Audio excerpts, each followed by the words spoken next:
de otorgarle el contrato a la persona que tienen destinada en la entidad estatal. Entonces el gobierno, tratando de luchar contra eso, contra esos contratos tipo sastre, diseñados para alguien específico, está sacando este tipo de pliegos, unos tipos de pliegos según las necesidades de la obra, ¿sí? Porque lo que les digo, o sea, para hacer un andén usted no necesita haber hecho más que, que estudiado su pregrado, ¿cierto? O para hacer una vía pequeña, para hacer un acueducto pequeño. Entonces no hay necesidad de requerimientos que no se adoptan a las necesidades del contrato. Creo que la presentación está enfocada hacia allá. Entonces sería muy bueno que participaran de ella. Bueno, vamos a avanzar un poquito en lo que tengamos de aquí a las 8, en lo que veníamos trabajando del RUP. ¿Listo? Voy a compartirles pantalla.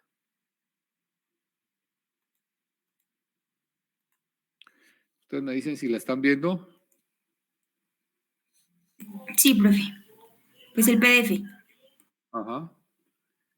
Ok. Bueno, entonces vamos a cambiar la presentación. Listo. Entonces, en la anterior clase habíamos hablado, ¿cierto?, de los requisitos habilitantes, que es uno de los requisitos, del RUP, ¿cierto? Ya vimos que se califica la experiencia, la capacidad financiera, la capacidad organizacional, ¿cierto?, entre otras. Y una de estas era la capacidad financiera que analizamos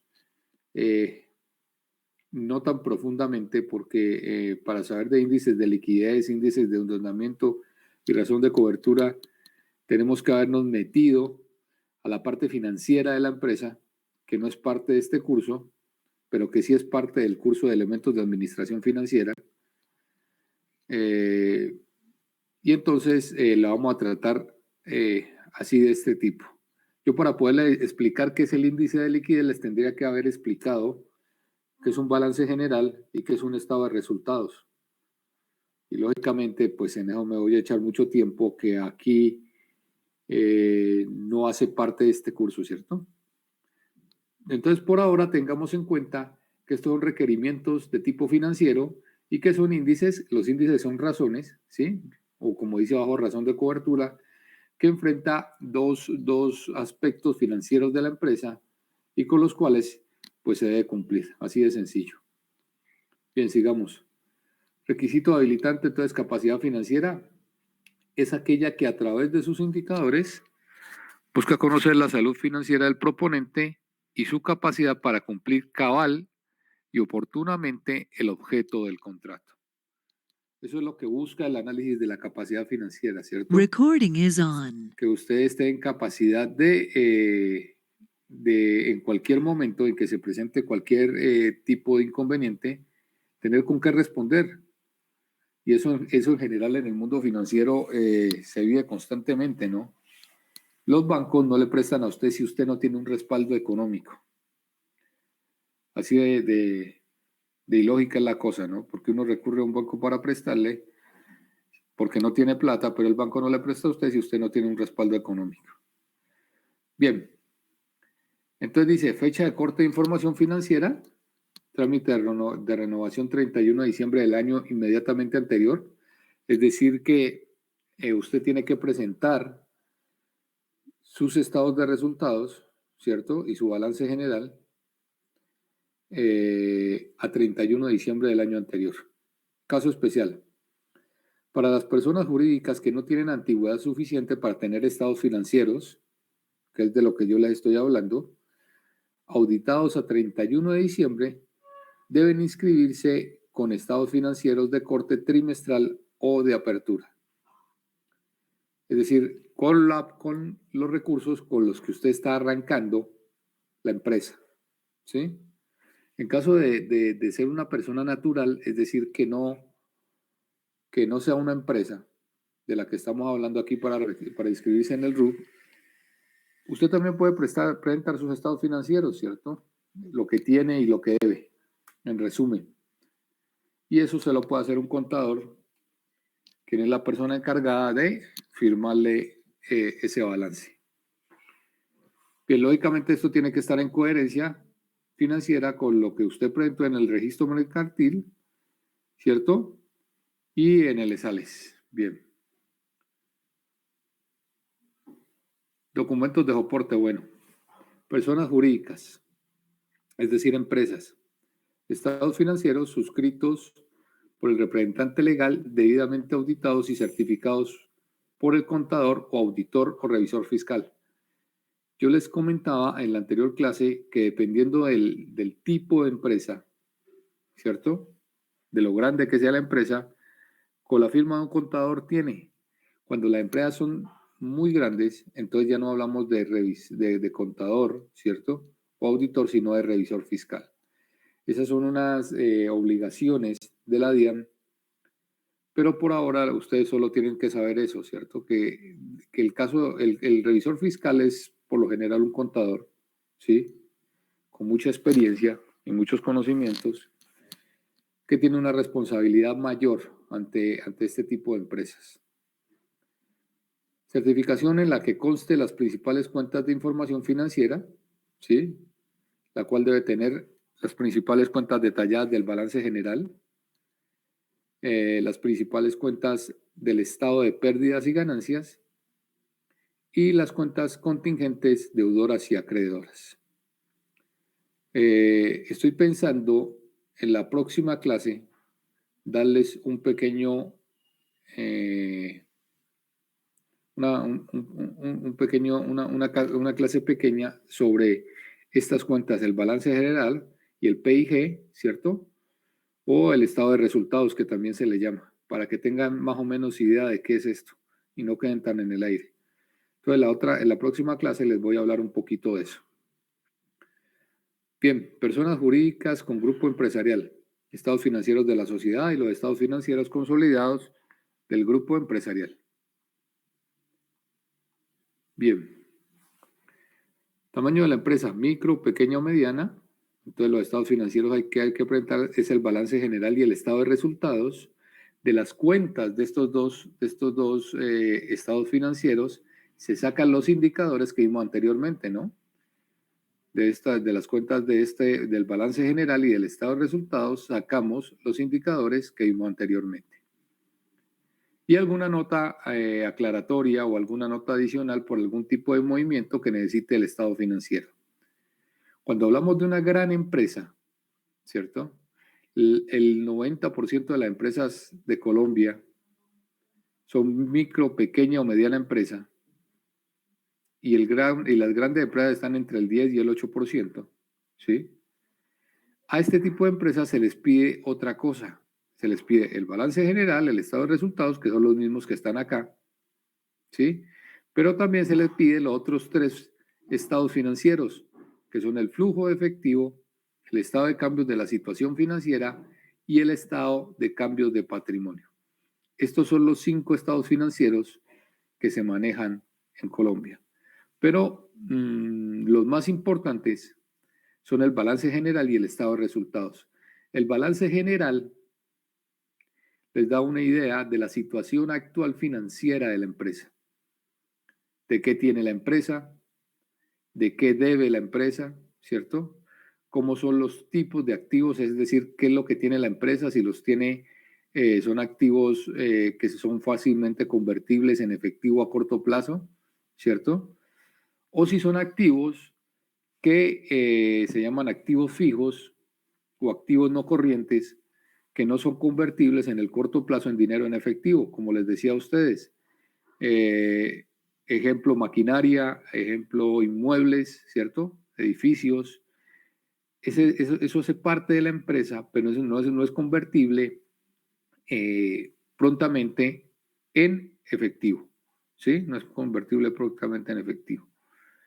También, lógicamente, da las deudas, ¿cierto? Las deudas a corto plazo. Si hablamos de corto plazo cuando el tiempo es menor de un año, las deudas que hay que pagar en tiempos menores a un año, y las deudas a largo plazo que son mayores a un año. ¿Qué tipo de deudas? Todas las que tenga la empresa, con los acreedores, es decir, con la gente que les suministra el material para usted trabajar, con los empleados, con bancos, ¿sí? Todo ese tipo de cuentas son los pasivos. Y entonces el balance general les muestra la situación financiera de la empresa a la fecha de corte. A la fecha de corte. Como lo leíamos en la anterior diapositiva, se pide el balance general a 31 de diciembre del año anterior. Es decir, que si yo quisiera en estos momentos sacar mi RU, tendría que presentar mi balance general a 31 de diciembre del 2019. ¿Sí? ¿Cuál es el problema? Que el balance general es como los ensayos de laboratorio de nosotros, ¿sí?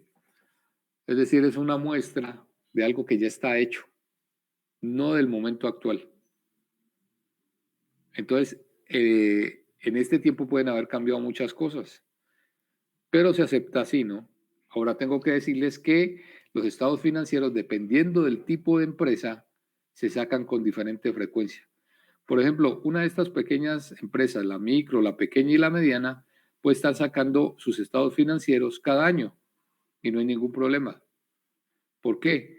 Porque los movimientos financieros no son tan significativos a medida del tiempo, ¿sí? En cambio, una gran empresa que mueve grandes capitales, grandes cantidades de dinero, pues tiene que estarlo sacando más frecuentemente para saber cómo está su situación financiera, ¿sí? Entonces, por ejemplo, el Cóndor, una empresa que maneja miles de millones de pesos, constructora, empresa constructora, ellos sacan estados financieros cada 3 meses, porque ante ese volumen de flujo de dinero, de manejo de plata, pues hombre, lo que usted tiene hoy puede cambiar perfectamente en 1 mes, en 2 meses o en 3 meses, ¿sí? Entonces es ilógico que usted vaya a sacar balance general y estado de resultados cada año. En el momento en que usted vaya a hacer el análisis de este tipo de movimientos financieros, pues ya puede ser demasiado tarde para tomar correcciones, ¿cierto? Entonces, el balance general, le repito, muestra el estado de la empresa, el estado financiero de la empresa, y el estado de resultados es un análisis de la parte operativa de la empresa, ¿cierto? De las ventas, de los costos de esas ventas, ¿sí? De los gastos administrativos que se han pagado por producir eso, por vender eso, ¿cierto? De los gastos operativos, de los impuestos, y al final le muestra la utilidad o pérdida del ejercicio, es decir, lo que usted ganó o perdió en ese año.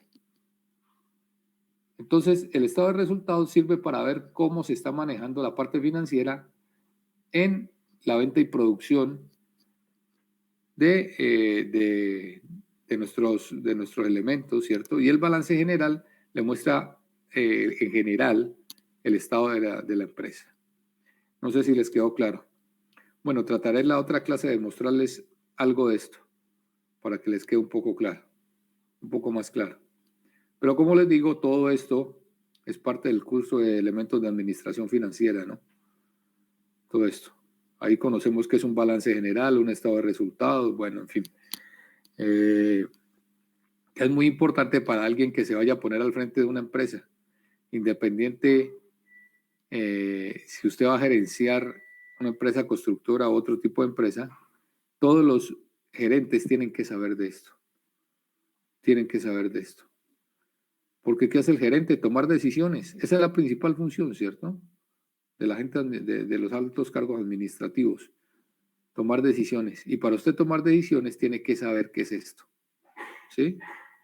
Que usted, el contador o el revisor fiscal, le pase un balance general y usted sepa leerlo, sepa interpretarlo y sepa tomar decisiones. Bien.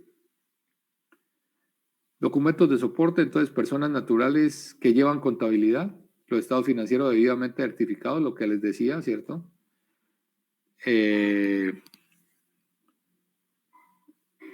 Dependiendo del régimen en que usted esté ante la DIAN, le exigen unas cosas u otras, ¿cierto? Y persona natural que no obliga a llevar contabilidad, Entonces, certificación suscrita por un contador o auditor y el proponente la que se revela de manera detallada cada uno de los rubros financieros que componen sus indicadores. Esto simplemente uno le paga a un contador para que le saque más o menos unos estados financieros, ¿sí? Que a nivel personal no son tan difíciles de sacar, ¿cierto? Simplemente lo que usted tiene y lo que usted debe, de ahí le saca su estado financiero y se lo firma y eso es lo que usted presenta para sacar el RUT. Bueno. Miren, aquí está, por ejemplo, la utilidad operacional, algo de lo que es el PIG o el estado de resultados, de lo que le hablaba.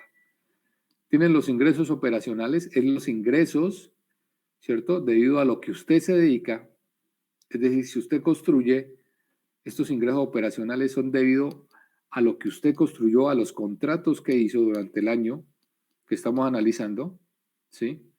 A eso le resta los costos de venta, ¿sí? Y tiene la utilidad bruta, ¿sí? Ahora, si esa utilidad bruta le quitamos los gastos operacionales, es decir, los gastos por haber construido lo que construimos, tenemos la utilidad operacional y si a eso le quitamos los ingresos y gastos no operacionales, tenemos la utilidad antes de impuestos. ¿Sí? Ok. Bueno, pasamos a otra cosa. Requisitos habilitantes de la capacidad organizacional. Al igual que la capacidad financiera, busca conocer la aptitud del proponente para cumplir oportuna y cabalmente el objeto del contrato en función de su organización interna y su rentabilidad. Requisitos habilitantes de la capacidad organizacional. Los siguientes indicadores miden la fortaleza organizacional del interesado. La rentabilidad del patrimonio, ¿sí? Otro índice financiero, ¿cierto? Que determina la capacidad de generación de utilidad operacional por cada peso invertido en el patrimonio. Es decir, por cada peso que han invertido los dueños de la empresa, ¿cuánto se está ganando? ¿Sí? Eso demuestra qué capacidad organizacional tiene usted.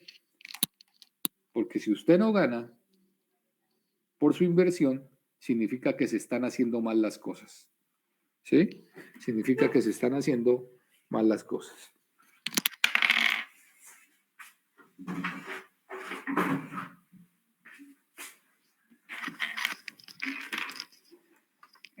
La otra es la rentabilidad del activo.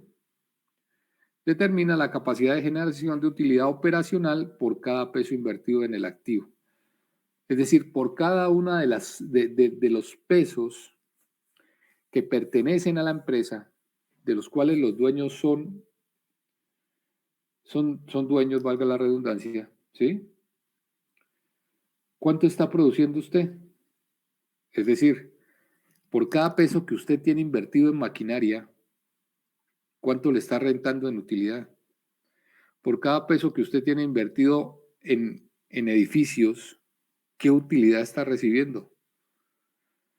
Por cada peso que usted tiene invertido en inventarios, ¿cuánta utilidad está recibiendo?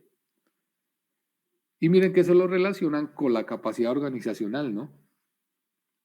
Claro, porque si usted tiene una cantidad de maquinaria, millones de pesos en maquinaria, si usted tiene millones de pesos en bienes raíces, ¿sí? En bienes inmuebles, pero eso no se está viendo reflejado en las utilidades de la empresa, significa que usted no está siendo un buen administrador. ¿Sí? Porque todo eso que usted tiene, todos esos activos que usted tiene, tienen que servir para producir, para generar utilidades. Para generar utilidades. Si usted compra una motoniveladora, una retroexcavadora, un vibrocompactador, todo eso de alguna forma tiene que producirle utilidades.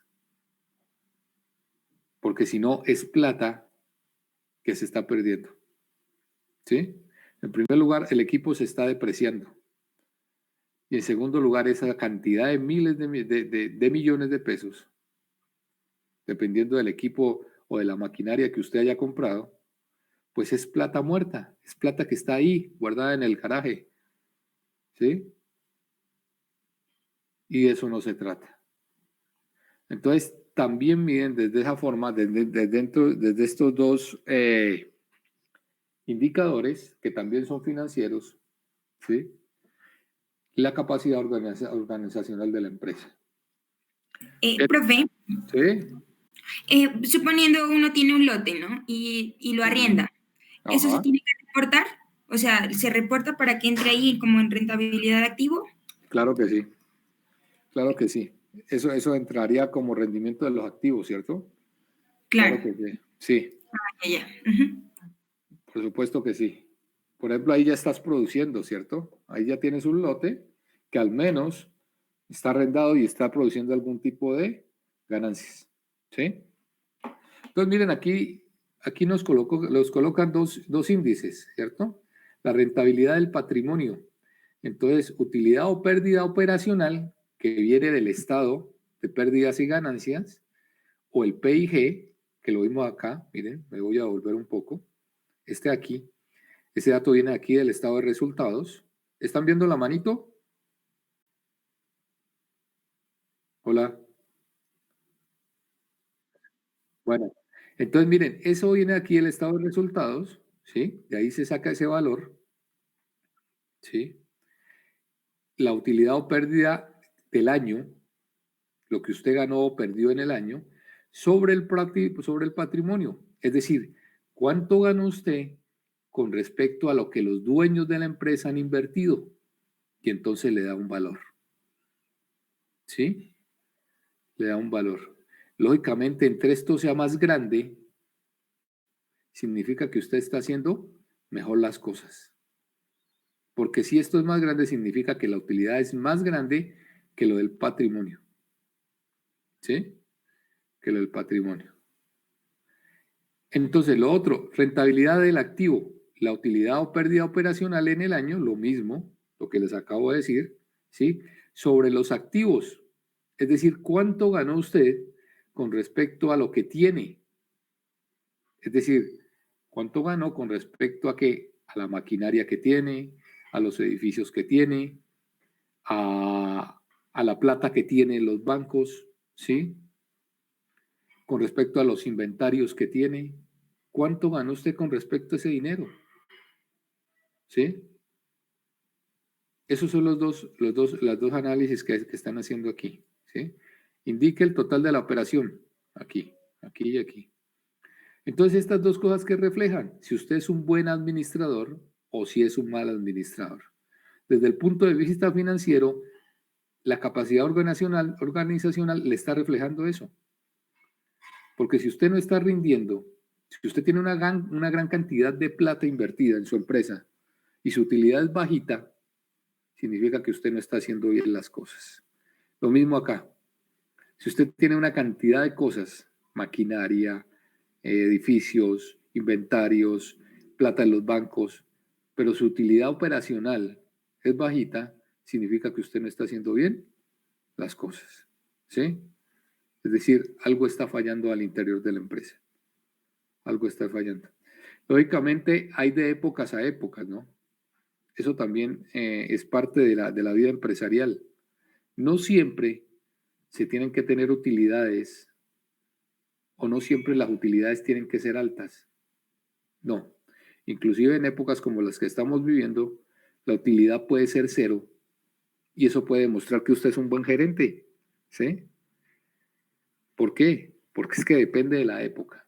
En épocas de bonanza, lógicamente las utilidades tienen que ser altas, pero en épocas como las que estamos viviendo, debido a una pandemia, ¿sí? Que todo está complicado, que estuvo cerrado, muchas empresas, pues no necesariamente tiene que haber una utilidad operacional. Con que usted mantenga la empresa estable, ya está demostrando que es un buen gerente. ¿Ok?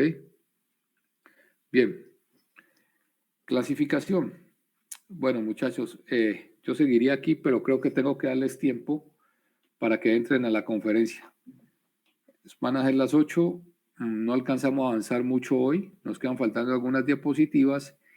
En la otra clase vamos a terminar estas diapositivas, ¿cierto? Esto se los voy a subir al COES para que ustedes lo lean, para que ustedes lo analicen. Cualquier pregunta me la hacen llegar, claro que sí. Y en la otra clase también les voy a dar un brochazo de esto de los estados financieros, de esta parte financiera, aunque como les digo, eso no hace parte de este curso.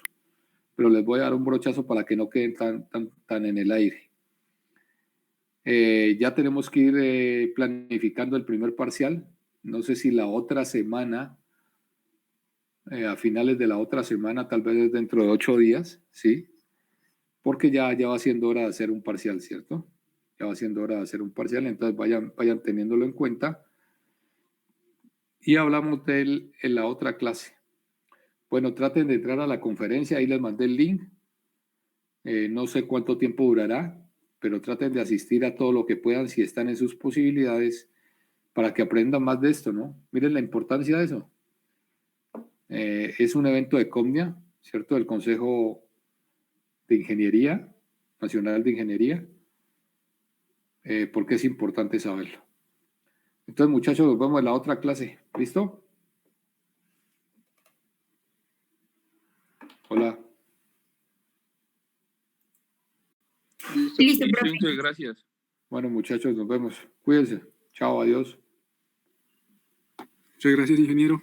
Listo.